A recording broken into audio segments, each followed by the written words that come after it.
Thank you for joining us here in person at the Urban Institute. My name is Lindy Way Rennert. I am one of the co-leads of the Housing Justice Initiative here at Urban. Those joining us online, thank you so much. And thank you for throughout the day and a half giving us a little wiggle room. Hybrid events can be tricky, but we're in for a great show. First things first, some housekeeping. So, this is a hybrid event we will be recording, and live captions for those joining us online are available and an option. Our chats will be disabled, but please, we want your questions. Enter them through the Q&A option on your Zoom links. Another important virtual note, you will need to close and re-enter each breakout group. It's not just one streaming long breakout group, so make sure you find the topic you're interested in and enter that room for each session. Today, we've got over 40 featured speakers, experts from a range of fields, so you're in for a real treat. Most importantly, perhaps, those in person have received an itinerary. This is your guide to all things, to the physical space, to the breakouts, to speakers, should you choose to look them up and continue following their work. We also have extras if yours escapes you at any point in time. And on the back, you will find our Wi-Fi access information, gender-inclusive restrooms, where the wellness room is located for rest and prayer, and the family room for any who need to pump or nurse. Please find any of the Urban Institute employees to tap you into the elevators to get to those spaces. We can be found at the check-in desk at any point throughout the event. All right. I'm going to step out of the way, as you'll see a lot of me for the next day and a half, but it is my great pleasure to introduce Kimberlyn Leary, Executive Vice President here at the Urban Institute, to get us kicked off in earnest. Thank you all for being here.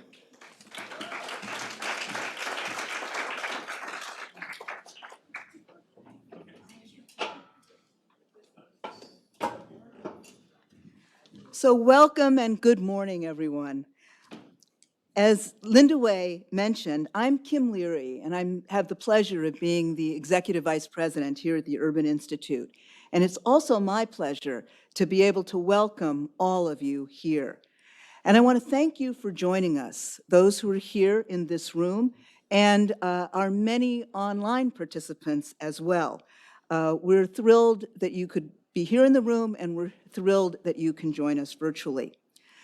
So what we're doing today, as you know, is we are kicking off what I am sure will be an inspiring and I hope exciting 2 days of discourse on housing justice. And I'm thrilled that this summit is occurring here at the Urban Institute.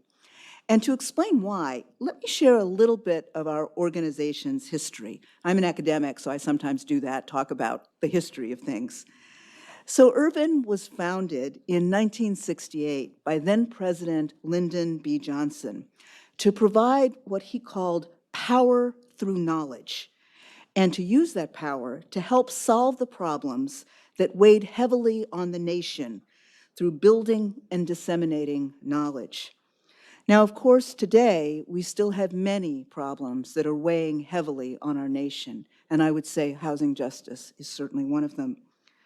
And in the more than 50 years since this institution was formed, the Urban Institute has grown into a trusted source for what we call change makers, all of you, seeking data and evidence to help advance and strengthen evidence-based decision-making, helping to advance upward mobility, to create inclusive growth, and to improve the well-being of families and communities. Now, elements of that original charge that the Urban Institute received are present in our mission today: to open minds, to help shape decisions, and to offer practical solutions to the nation's social and economic challenges. And I really want to underscore the practical solutions, because I think that's so important, so that the solutions touch communities and touch residents. Of course, achieving that mission means reckoning with America's original sins, one of which, and perhaps fundamentally, is that of racism and the history of enslavement. In 1968, and still in 2024, racial injustice has remained one of our nation's most pressing social challenges. And while work on racial equity has long been a focus at Urban, in 2021, Urban developed a race and equity framework. And this framework outlines our approach to promoting racial equity and becoming the broadly inclusive institution we all hope for and envision. To do this, Urban established goals for both our workplace culture as well as our research and our public work. First, we committed at the Urban Institute to continuously examine our institutional processes, norms, and behaviors so that we could identify, acknowledge, and remedy any practices that are antithetical to advancing equity and inclusion. And then second, with respect to the research and work produced by this organization, by our technical assistance colleagues, by our researchers, by all the staff who contribute to our mission, Urban committed to expanding our capacity to address structural racism and discrimination in our work to help advance racial justice and equity across every domain in which we work. Now, we followed through on these commitments in a number of ways, and we continue to expand building evidence and educating changemakers. Some of these include establishing Urban's Office of Race and Equity Research, and you'll hear from Reka Ballou shortly, who's the co-vice president of that office. That office provides advisory services and thought partnership. It also provides technical assistance for frontline practitioners, advocacy partners, and public officials at all levels of government. And as part of these renewed commitments, Urban also established an Equity Scholars Program, which I was so honored to champion. That program was a 2-year fellowship for scholars with expertise in racial equity and mitigating structural racism. And they joined us to share their knowledge and to learn about the work that we're doing here, including through our Office of Race and Equity Research. So it was a two-way exchange, and I think that was an important component of that program. The work of the Housing Justice Hub is yet another example of Urban working towards its race and equity commitments. Beginning back in the fall of 2021, the Housing Justice Hub exposes, elevates, and amplifies research, data, and model practices.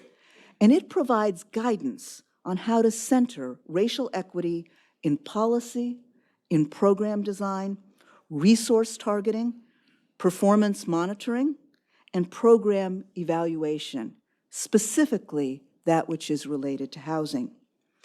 And the project's ultimate goal is to contribute to a measurable decrease in housing disparities in homelessness, eviction, and other forms of housing instability. The project has 4 core components, and I'll just say a little about each of those. The first, again, is to expand the data, research, and evidence base through original analyses at Urban and to help elevate work done by other scholars. Second, to build racial equity tools for people attempting to implement more racially equitable housing programs, tools that you can use and then deploy quickly. To develop a framework for housing justice, and ultimately a tool based on that framework for measuring progress. And then to do as we are doing for these 2 days, to convene, bring people together, gather and disseminate data, research, evidence, and those tools. So early work for this project focused on the development of a framework for housing justice. And through consultation with Urban's Office of Race and Equity Research, our equity scholars, and external working groups of advocates, scholars, and practitioners, all with deep roots in the housing and equity landscape, many of whom are sitting in this room today. And I had a chance to speak with one of you as we were enjoying breakfast just before things began. The Housing Justice Hub team developed a definition, if you will, of housing justice, which reads as follows: ensuring that everyone has affordable housing that promotes health, well-being, and upward mobility by confronting historical and ongoing harms and disparities caused by structural racism and other systems of oppression. Additionally, the team identified 8 principles that would guide the work of this project. You'll hear more about those principles later on, and you'll see them as threads, I hope, that connect the sessions across this 2-day event. So as you join us today and tomorrow, you'll hear from leaders in the field, leaders in research and advocacy, but also leaders with lived experience of homelessness and housing instability. You'll hear from organizers and operators of local nonprofits. And I encourage you to participate in active and authentic discussion with your peers, celebrating progress as well as prioritizing next steps. And if there are people you don't know in the room, I hope at the end of these 2 days you'll know them much better. Before we move on, I'd like to thank and acknowledge the incredible leadership of Urban's Housing Justice Hub over the course of this project, including the current leads, Samantha Batko and Linduwe Rennert, as well as the past leaders of this work, including Danielle de Ruyter-Williams, Monique King-Wieland, and Bill Pitkin. I'd also like to thank the Housing Justice Hub Community Advisory Board members and the full team of urban research and events staff for their work in creating this space and developing and coordinating this event, as well as for their ongoing work on this project. And I would also like to acknowledge and thank with gratitude our partners at the Conrad N. Hilton Foundation and Trinity Church Wall Street, whose generous support has made the work of the Housing Justice Hub, including this event, possible. And now, it is with great excitement that I get to introduce to you Congresswoman Cori Bush. Representing the people of Missouri's 1st District, the Congresswoman has quickly become a force on the Hill and an incredible advocate for racial, social, healthcare, and environmental justice. In Congress, she has led the movement to end homelessness in America by introducing the Unhoused Bill of Rights, a declaration of unalienable rights for unhoused persons that provides solutions for the federal government to permanently end the crisis.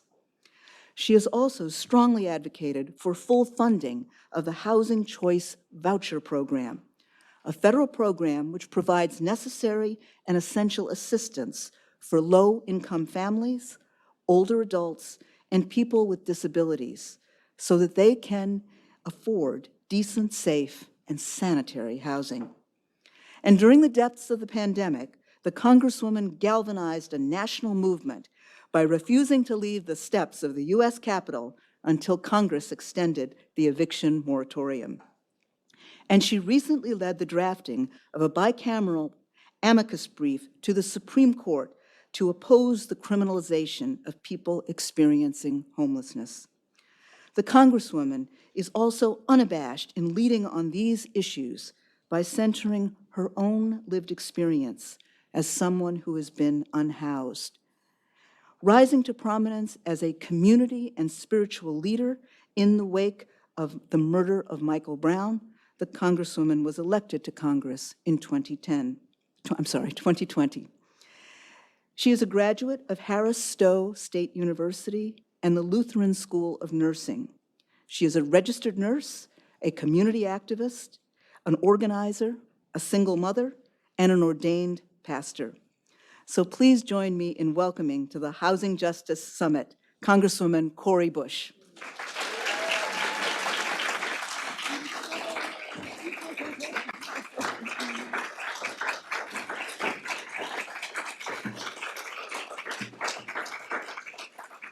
Well, good morning, Urban Institute. Yes, it is early, but thank you for being here, and thank you for inviting me to speak to you today. Special thank you to all of our housing organizers, all of our advocates, tenants who are here fighting for housing justice for every single person. Thank you for being here. This fight is more important than ever. The year 2024, we all know, has seen record inflation and skyrocketing cost of living across the country, especially rent.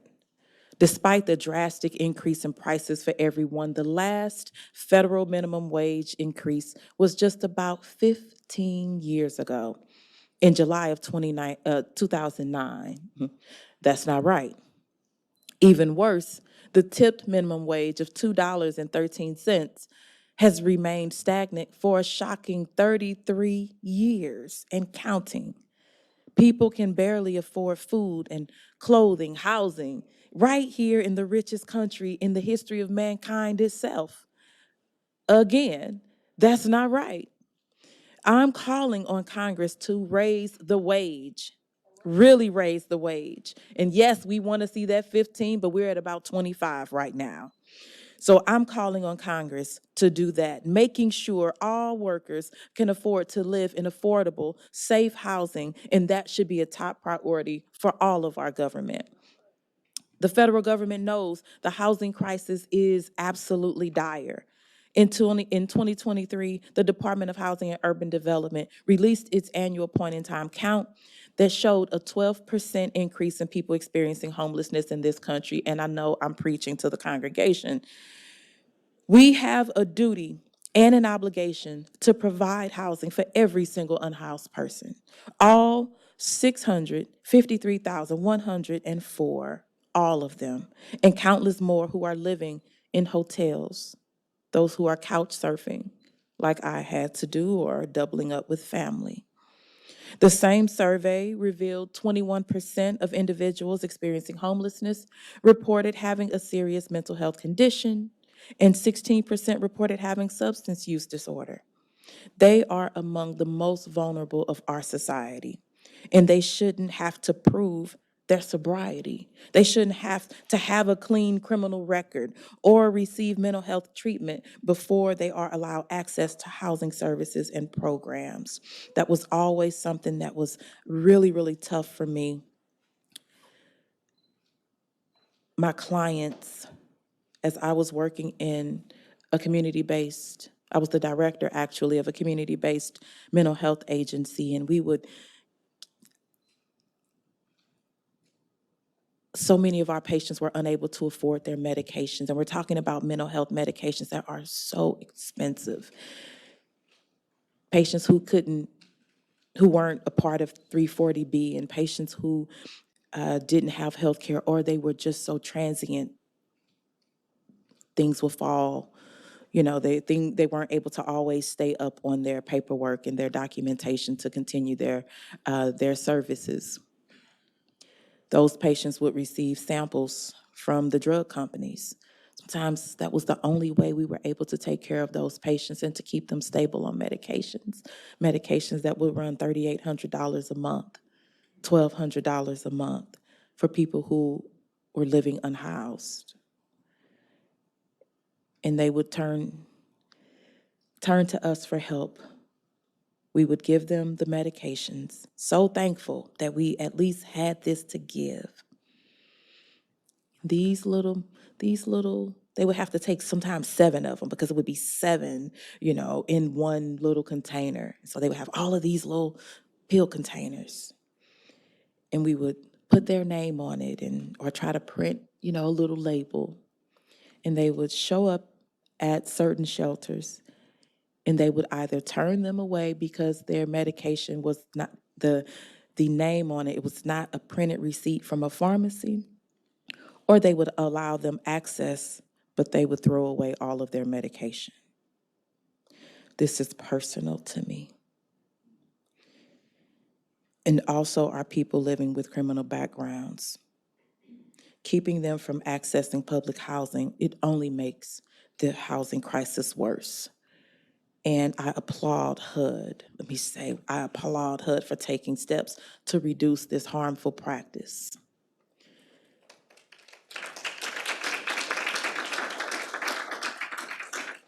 If we are arresting people for living on the streets and then denying them housing when they get out of jail or prison, how will the vicious cycle end?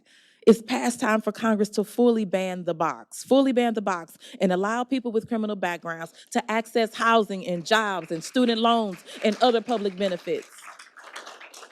This will allow them to end the risk of recidivism and let people re-enter society with dignity. With nearly 40% of the unhoused population identifying as Black, we know that housing justice is one path towards achieving racial justice. The decriminalization of homelessness is a racial justice issue. I say it all the time because we know unhoused people of color are most likely to have negative police interactions and bear the brunt of surveillance and harassment. If you don't have a home, it should not be illegal to sleep in your car like I did with my 2 children. I experienced not being able to sleep through the night for fear of being woken up by a police officer who would take my kids away. Also, for fear that I would wake up and one of my children would no longer be alive because it was so cold. I experienced the difficulty of keeping my clothes clean and presentable so I could continue working my full-time job.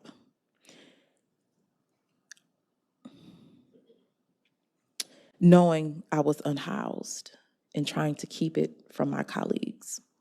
I experienced the trauma, the fear, the loneliness, and all that comes when you don't have a place to sleep at night. And not only a place to sleep at night, but a place to keep your things. That's why I'm fighting with you all of you who are deep in this work, but also those of you who have experienced some of these same things too. I'm fighting alongside you today and every day.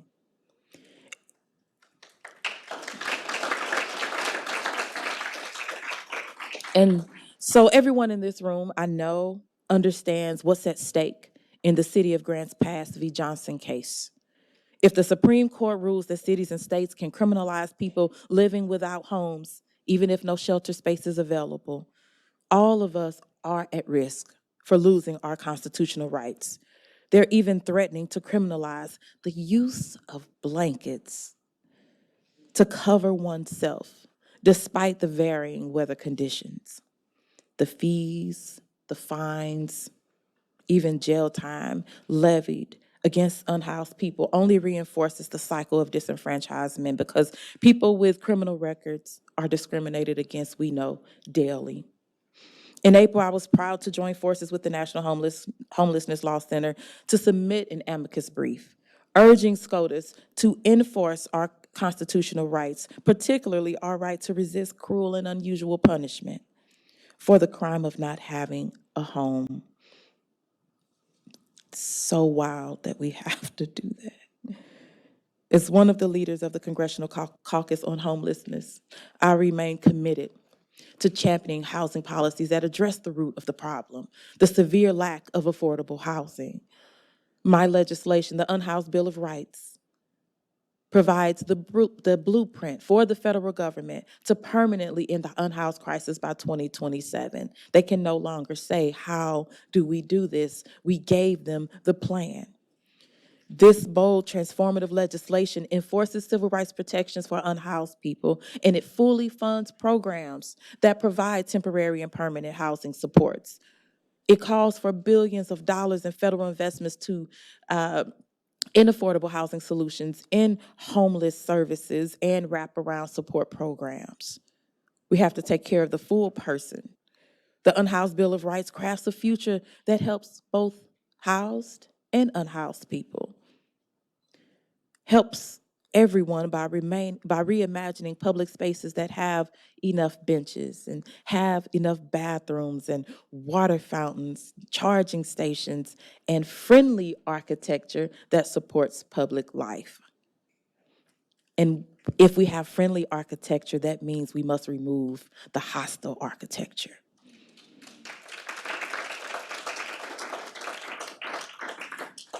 I will continue to use this legislation and the Homelessness Caucus as a vehicle to educate my fellow members of Congress about how the federal government can end the unhoused crisis.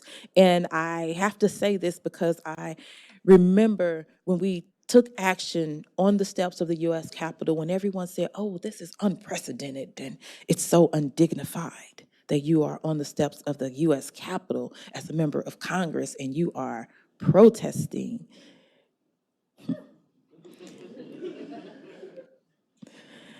Well, to me, you can call me whatever you want to call me. It doesn't stop me. But what's undignified is a country that says it's okay for 11 million people to be at risk for evictions, and we say, I got to go on vacation.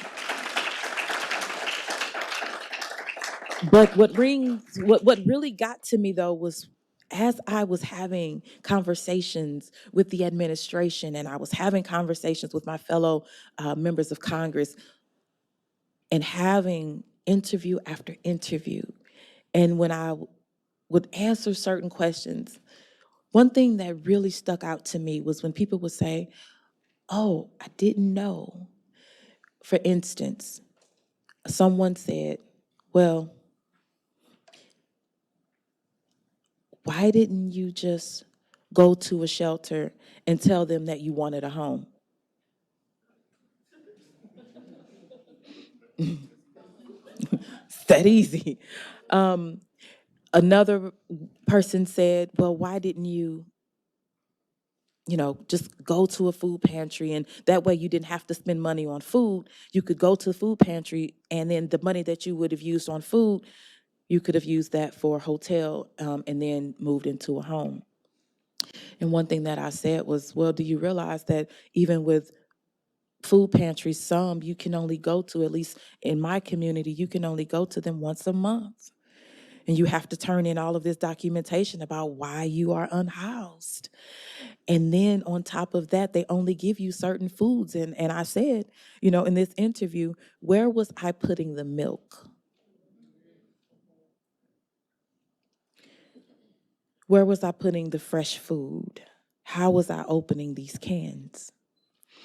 So having those conversations, educating our fellow members of Congress who sometimes, many of them want to do good, but if you haven't been there, or if you haven't been working and talking with those most directly impacted, you'll miss the mark thinking in all your good doing, but actually you are causing harm. So this year, the caucus led over 80 members in a letter to request the THUD Appropriations Subcommittee allocate funding for homeless services and programs that support our veterans, support our unhoused youth, which is a huge area that we don't speak enough about and we don't have enough resources for. Also provide healthcare services and implement eviction prevention measures, like $3 billion for permanent emergency rental assistance. There are a number of legislative solutions also to the unhoused crisis that have been proposed, such as my dear sister in service, Representative Rashida Tlaib, her bill, the Youth Homelessness Guaranteed Income Pilot Program. This bill establishes a new way to address youth homelessness in our country. This bill would provide $1,400 in monthly cash assistance to emancipated minors and young adults under 30 years old experiencing homelessness. And we also understand that that is also the age where oftentimes usually that's where if there's going to be a mental health break, that is the age group. This program would provide the foundation for unhoused youth to find permanent housing. I'm also in full support of Congresswoman Nakima Williams' bill, the Unhoused Vote Act. And it's so strange that these bills have come along just in the last few years, and that they haven't been bills already in Congress. Like, Congress has been around a very long time. And this bill prohibits states from denying an individual the right to vote because they don't have a home or a fixed address. Because oftentimes there are even libraries who will say, no, not here, you can't use our address. These bills fundamentally change the way we think about the unhoused crisis and how Congress can intervene. So to solve the affordable housing crisis, we must finally repeal the Fair Cloth Amendment and allow for more public housing units to be constructed. Yes. And Congress must ban the acquisition of single-family homes by hedge funds and private equity firms, enacting the Bicameral In-Hedge Fund Control of American Homes Act. This transformative legislation will ban hedge funds and other investors from owning these large numbers of homes, taking over whole blocks in our communities. It's not just about access to shelters and hotel vouchers. We all in this room understand that. It's about the wraparound services. It's about taking care of the full human. It's about expanded access to benefits like SNAP and TANF and WIC and SSI and healthcare, education, social services, and other programs that support the entire individual, not just their housing needs. As a leader of both the Poverty Task Force, which we couldn't really say poverty too much before, but Poverty Task Force in Congress and the Homelessness Caucus, I commit to using every single legislative tool at my disposal to champion federal policies that permanently end the unhoused crisis. And so with your help and with your advocacy, we can and we are changing the world, because you won't stop and neither will I.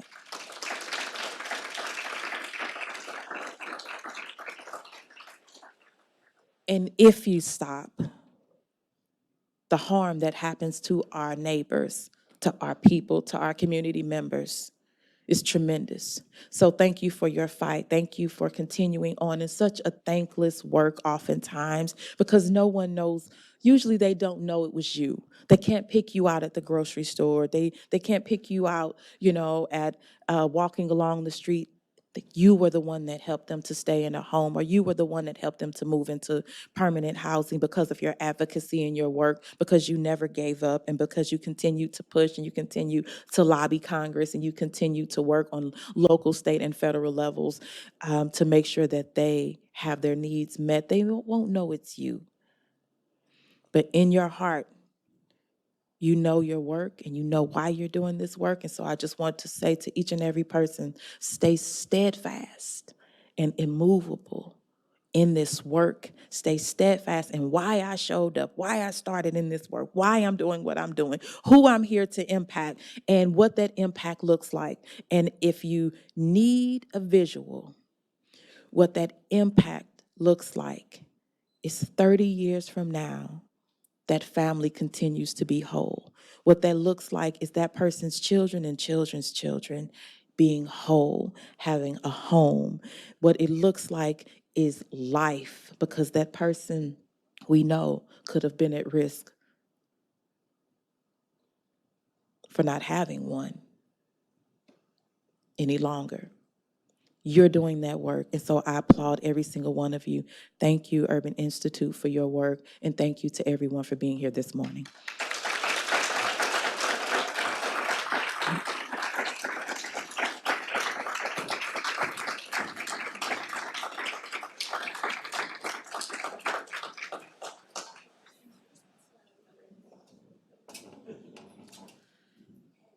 Thank you, Congresswoman Bush. Wow, what an incredible call to action for all of us. And it's a hard act to follow. So,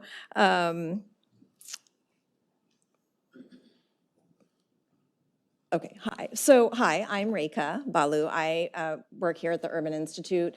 I lead our Office of Race and Equity Research, along with my colleague, Selena Barrios-Milner.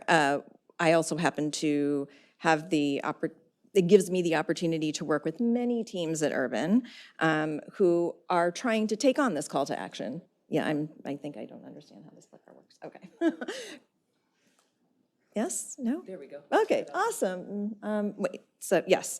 So I'd love to talk to you today about how we take that call to action that the Congresswoman just gave us and measure what our progress can be, what it needs to be, what are the concepts we need to use, the common vocabulary and understanding we could be using to make sure that we're holding our leaders accountable who are not acting in the way that the Congresswoman has just outlined. So our office is here to measure what we value, and that is moving not only from equality to equity to justice, as is the focus of this conference.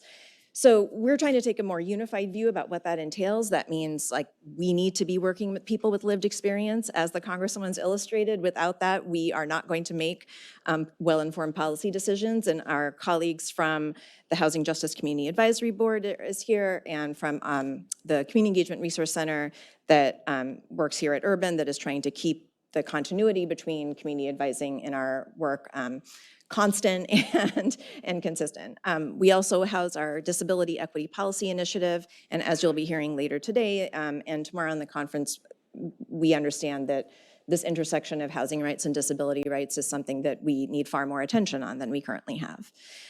We also house our Racial Equity Analytics Lab, which is part of how we're trying to bring attention to what are the data needs so that we can measure this progress. And we house our Equity Scoring Initiative. You'll be hearing a little bit about scoring later today and tomorrow, and I'll try to preview some of those concepts today to kind of say, what does it mean to actually be tracking, measuring, defining, and then like ultimately scoring what counts as an equitable initiative. And so all of that means that this isn't about stopping at research. This is about translating data and research into actions that all of you and your colleagues can be taking.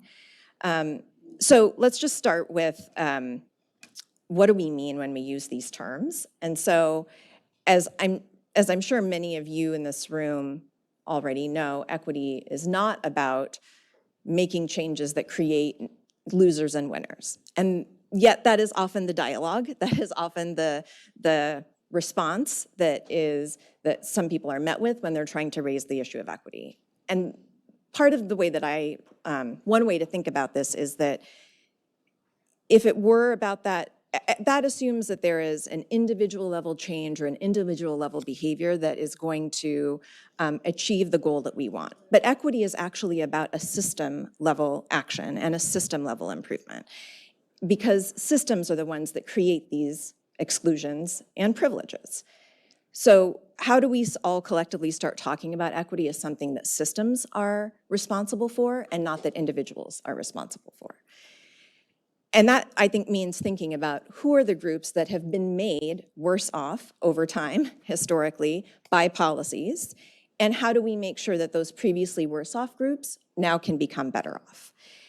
And that means we need to think through systematically what type of system level barriers we're tackling. And one way to think about this is to break these down into what I think of as like sort of 3 different barriers, and I'll walk you through, there's words here, I'll walk you through pictures. One of these will work for some of you. So I think what we're more used to thinking about is difference, right? So and we use the term disparity or we use the term inequality to signal what is a difference between 2 groups. Ultimately, I think what we're actually trying to solve here, especially when we're talking about something like these systematic exclusions in housing, is a set of unfair patterns that have been accumulating over time. And that isn't just about a difference today that we observe today, that's about a difference that has been reinforced and sustained by some set of policies and actions that keep awarding these privileges to some groups and not to others. And sometimes I think in this conversation, we end up then talking about representation and whether there's disproportionate representation of some groups and others. And that is a useful concept. And I'm going to walk through a little bit about how we can tie all of these together as we're moving into the conversations in this conference about what those mean. So this is a thing that we're used to seeing, right? There's a bar chart. They show that one group is doing better than another, and I'm not even going to tell you who these groups are. I'm just going to say one of these groups is systematically privileged, generally doing better. One of these groups is systematically excluded. That could be people who live with a disability. It could be people who have who are not gender conforming. It could be any number of identities that are intersectional and individual. But this isn't necessarily the only problem that we need to solve, right? We're not trying to just close this gap in this example I've just provided of earnings that exist today. And similarly, we know, we have this idea of, okay, there's an overall share of the adult population that has been excluded that we see in our blue segment of this pie. And if they were earning a proportionate amount to the rest of the group, you would see that same segment of the pie in the right graph, but instead you see that that segment of the pie is much smaller, suggesting that their share of overall earnings that are happening is much smaller relative to their population. And this kind of comparison is sometimes helpful to be able to say, to help people see what things could be. These are excellent places to start conversations about what the kind of baseline problem is. Now we want to think about what does it take to get us to a set of interventions or actions or ultimate solutions, right? And that means we need to be taking the kind of big, bold actions that Congresswoman Bush was just talking about. How do we know what the scale of those actions needs to be? So this is where we're going to have to start thinking historically and thinking over time, which this Housing Justice Initiative, I think, has really been encouraging. So I'm going to walk you through this. This is a lot, I know, especially in the morning. So I will walk you through this and slowly and systematically. But just to say that I think for us to move from equity to justice, we need to have a kind of clear sense of history and for how long a problem has been accumulating in order for us to be able to truly address it. So this graph is sort of taking a simulated set of data and a simulated set of interventions. So this isn't like a real thing that's happened, but you can imagine that over time, since 1900, start going to today in the 2020s and looking forward, as Congresswoman Bush said, where do we want people to be 20 years from now, 30 years from now? And you can see that there is a privileged group that has been able to systematically increase their earnings, which is in that gray line. And then there's a group of people who have been systematically excluded and their earnings have been depressed. So what does that actually mean? That means that their losses have accumulated over time. And so what we actually need to solve for is all of that loss that has happened, not just the difference today that we see at the right-hand side between the pink bar and the gray bar or between any of the others. We are trying to address a whole series of policies, procedures, practices that have been happening over decades and centuries. That requires, and I think what's happening right now in our policy conversations is we are talking about what does it take to solve that difference that's on the right that looks much smaller, when in fact, to actually get to true justice, we would be addressing all of this. And I think that's a little bit of the mismatch between the policy solutions that advocates might be proposing and then the policy conversations that some people in power might want to be having. So let's just even take this like systematically, intervention by intervention, and think about how much of a change you actually need. So for this blue bar that shows like, okay, we're trying to now intervene for this excluded group. We are making some increase. The gray bar and the blue bar are increasing, but the difference in earnings is also increasing. So we haven't really solved this problem, but I think there's a way sometimes that this ends up becoming part of the incremental change conversation. So then we go to the yellow bar and we say, okay, we need to do more. We recognize that's not going to be enough. So we can increase both groups' earnings. We can even increase them kind of roughly at the same rate, but this still isn't enough to actually close the difference. And in fact, we still have a difference that remains and doesn't look, based on the trajectory, like it's going to close any gap. So when we talk about gap closing, you can see how that sometimes isn't enough. So to actually close the gap, what needs to happen is our historically excluded group really would need to be having an accelerated change. They'd need to be getting more intensive services, more intensive intervention, not only to catch up, but actually to progress even farther so that there is some way in which they are getting caught up for all of the historical losses that have happened. This is part of not just thinking about what is reparative policy, but it's also thinking about what is the exclusion that we are actually trying to remedy and what is the exclusion we are, and the progress that we're trying to see. And so you can see the difference between those three bars is, shows that not all interventions are equal. Not all interventions will accomplish the same thing, and they will, but the only way we will see that is if we are actually measuring what the progress is. So how do we do that? What do those measures look like? Not everybody is going to have a spreadsheet and a set of graphs and simulations that allow them to do this. So I think part of it is starting to ask a series of questions that even if you as an advocate or as an analyst might not have the data to address, at least starting to put these questions into the conversation so that they become part of the policy and decision-making process.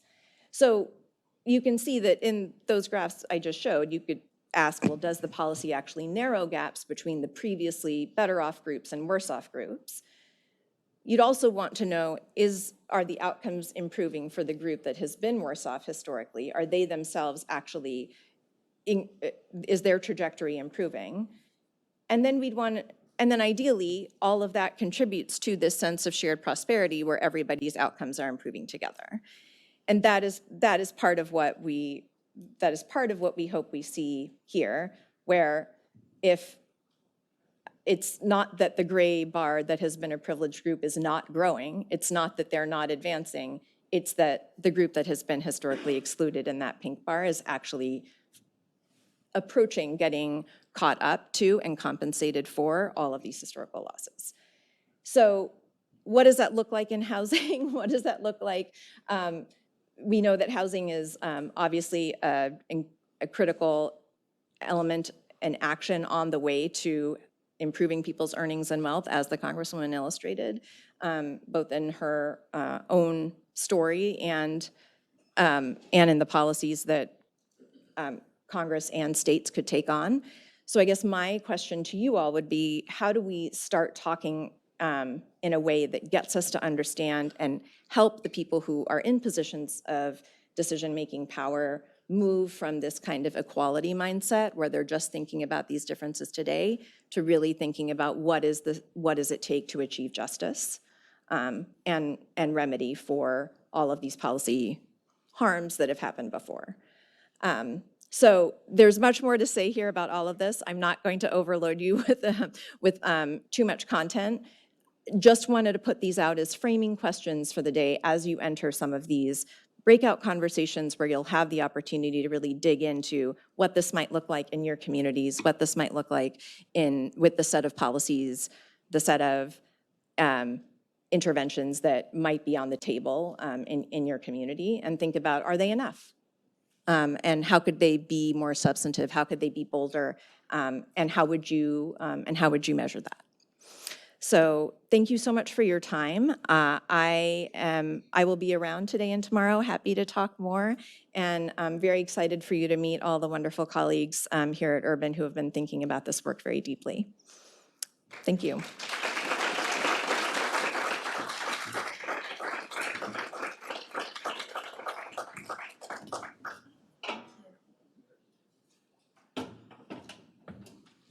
Hi, everybody. Thank you for being here this morning, and thank you to Reka and Congresswoman Cori Bush, who was amazing.